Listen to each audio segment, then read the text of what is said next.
Hey student, this is welcome Shah. Welcome back to the channel guys. So today we are gonna discuss part 2. ठीक है, part 2 देखेंगे. हमने बताया था ना, I would tell her page number 5. Just open it and let's see. I would tell her English words. मैं उन्हें English words बताता था जो कि मैं अपने इंग्लिश स्कूल में सीखा हुआ था. And the little things of western science and learning the law of gravity बताता था मुझे. आर्किमिडीज प्रिंसिपल बताता था. नाम सुना आर्किमिडीज प्रिंसिपल, याद आया कुछ? The words being round, ठीक है, the world being round. This made her unhappy. जब मैं ये सब बताता था तो मेरी दादी थोड़ी अनहैप्पी हो जाती थी.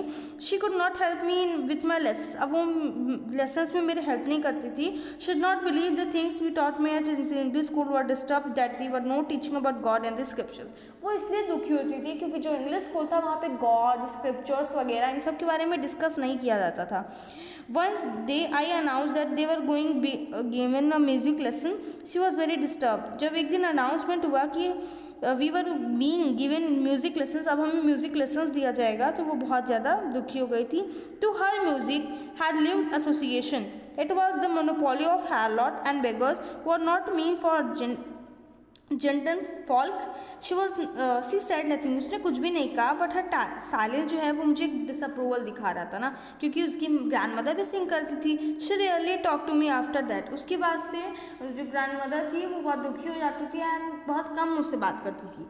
When I went up to university, जब मैं यूनिवर्सिटी तक चला गया, I was given a room for my own. अब मुझे अपने अकेले का कमरा दे दिया गया. The common link of friendship was snapped. जो कॉमन लिंक थी फ्रेंडशिप की, जो मेरी ग्रैंड मदर और मुझसे थी, वो छिन गई. My grandmother accepted her solution with resignation. She really left her spinning wheel to talk to animal. यानी कि अब वो अपने व्हील चेयर पे हो गई हैं एंड वो बहुत कम व्हील चेयर को यूज़ करती थी किसी के पास जाने में, यानी अब वो किसी से नहीं आती थी. From sunrise to sunset she sat on her wheel spinning and reciting prayer. यानी कि रिसाइट करती थी पोएम, मतलब प्रेयर को बोलती थी, बट वो किसी से बिल्कुल भी बात नहीं करती थी. Only in the afternoon she relax for a while to feed the sparrow. और आफ्टरनून में वो बस स्पैरो को थोड़ा सा फीड कराती थी. While she sat in the veranda breaking the bread into little bits, the hundred of little birds collected round her creating a vegetable bedlam of chirping. यानी कि वो ब्रेड के पीसेस फेंकती थी, ठीक है, स्पैरो के लिए खाने के लिए. बहुत ढेर सारी स्पैरो जो है उसके आसपास घूम जाती थी. Some came and perched on her leg, others on her shoulders. ठीक है, कुछ उनके लेग्स पे तो कुछ उनके शोल्डर्स पे आ जाते थे. Some even sat on her head. कभी कभी तो उनके सर पे भी बैठ जाते थे. वो स्माइल करती थी but never choose them away. वो उन्हें भगाती नहीं थी कभी भी. It use to be happiest half of other. यानी पूरे दिन में उनका आधा घंटा जो है हैप्पीएस्ट हावर माना जाता था. When I decided to go abroad for future studies, जब मैंने अब्रॉड जाने की सोची फ्यूचर स्टडीज़ के लिए, I was sure my grand father would be upset. मुझे तो इतना पता था कि मेरी ग्रैंड मदर जो है अपसेट होने वाली हैं. I would be away for 5 years. मुझे 5 साल के लिए उनसे दूर जाना था. And at her age he was could never tell, but my grandmother could. She was not even sentimental. वो बहुत ज़्यादा सेंटिमेंटल भी नहीं थी. She came to leave me at the railway station but did not talk or show any emotion. वो कोई भी emotion या फिर मुझसे बात नहीं की जब मुझे रेलवे स्टेशन पे छोड़ने आई थी. हर लिप्स मूव्ड इन प्रेयर. उनके लिप्स जो है वो प्रेयर में मूव हो रहे थे. Her mind lost in prayer. उनका जो दिमाग था वो प्रेयर में खो चुका था. Her finger were busy telling the breads of rosary. Silence she kiss my four head. ठीक है, शांति से उन्होंने मेरे फोर हेड को थोड़ा सा किस किया. ठीक है, and while I left, I cherished the moist imprints as perhaps the last sign of the physical contact between us. और यही लास्ट जो है हमारा मतलब फिजिकल कंटैक्ट हुआ था. ठीक है, वही लास्ट टाइम था जब मेरी ग्रैंड मदर का हमारा फिजिकल कंटैक्ट हुआ था. बट दैट वाज नो सो. इतना नहीं था. 5 years के बाद जब मैं वापस आए घर, I meet at a station.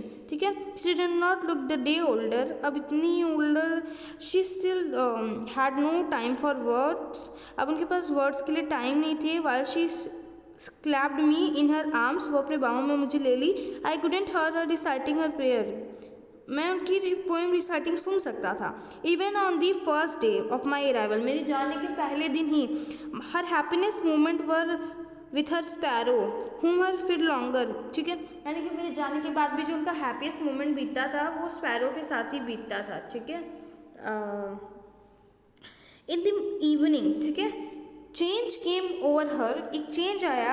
She did not pray, उन्होंने गाना नहीं गाया. She collected her women for the neighbourhood and got old drum. अब उन्होंने क्या, नेबर से एक ड्रम लेकर आई वो, ठीक है, नेबर में जो भी वुमेन रहती थी उनसे, एंड गाना बजाना करने लगी. For several hours she thumbed the sagging, कुछ हार्स के लिए उन्होंने ये किया. And sang of the homecoming of warriors. He was to pursue her to stop to avoid overstraining.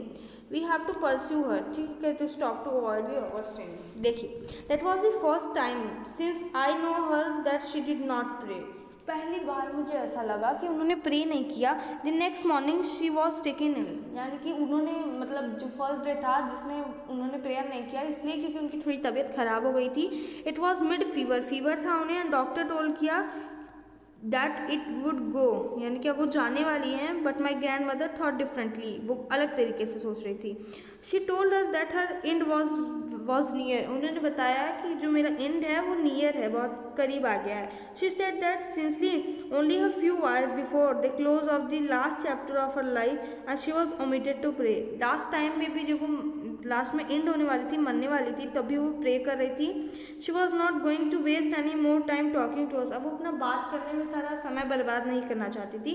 Way protested, हम लोगों ने प्रोटेस्ट किया. शी इग्नोर्ड आवर प्रोटेस्ट, उन्होंने हमारे प्रोटेस्ट को इग्नोर कर दिया. शी ले पीसफुली, शांति से वो बेड पे लेट गई, प्रे कर रही थी. एंड टेलिंग हर बेड्स, ठीक है, even before he could suspect her lips stop moving, और एक समय ऐसा है कि जो उनका लिप्स जो है मूव करना स्टॉप हो गया. The Rossari fell from her lifeless finger, जो रोसरी थी वो उनकी लाइफलेस फिंगर से गिर गई. द पीसफुल पैरो spread on her face and she never dead, she was dead, और फिर हमें पता चला कि वो अब डेड हो गई हैं. We lifted her the bed and as a customary laid her on the ground and covered with her red sprout, ठीक है. अब जो है उन्हें जो कस्टम की वजह से हमें उन्हें नीचे उतारना पड़ा, उनके ऊपर रेड कलर का स्प्राउट डाला. After few hours in the morning हमें उन्हें अकेला छोड़ना पड़ा to make arrangements for her funeral. अब फर्नल पता है ना, जो जलाने का कार्यक्रम होता है, वहाँ थे. In the evening we went to her home and crude stage, बहुत ज़्यादा भीड़ जमा हो गई थी. टू टेक हर क्रिमिनेटेड, उन्हें ले जाने के लिए. द सन वॉज सेटलिंग, डूब रहे थे वो. And it was the room veranda in the blaze of golden light. We stop half in the courtyard में ही हम लोग थे all time. And all over the veranda in her room right up where she lay dead and सिर्फ wrapped in the red sprout. Thousand of sparrow sat scratch on the floor, और जहाँ वो लेटी हुई थी वहाँ ढेर सारी स्पैरो जो थी बैठी हुई थी. देयर वॉज नो चिरपिंग, वो बिल्कुल नहीं गा रही थी. We felt sorry for the best and my mother, यानी कि अब वो बर्ड के लिए थोड़ा बुरा भी लग रहा था. जो पोएट की मदर जो थी उनको थोड़ा बुरा लगा था, इसलिए उन्होंने थोड़ी ब्रेड के क्रम्स जो है उस पर डाल दिया. बट जो स्पैरो नोटिस नहीं की. व्हेन शी कैरी, जब उन्हें ग्रैंड मदर को लेकर जा रहा था तभी वो उनके साथ साथ चल रही थी. नेक्स्ट मॉर्निंग जो ब्रेड का क्रम्स था वो डस्टबिन में चला गया by the sweeper. And this story is ended. So guys I hope this story is very good and मुझे भी काफ़ी अच्छा लगा है ये story. So hope this is clear to you. Okay guys, thank you so much guys, bye bye.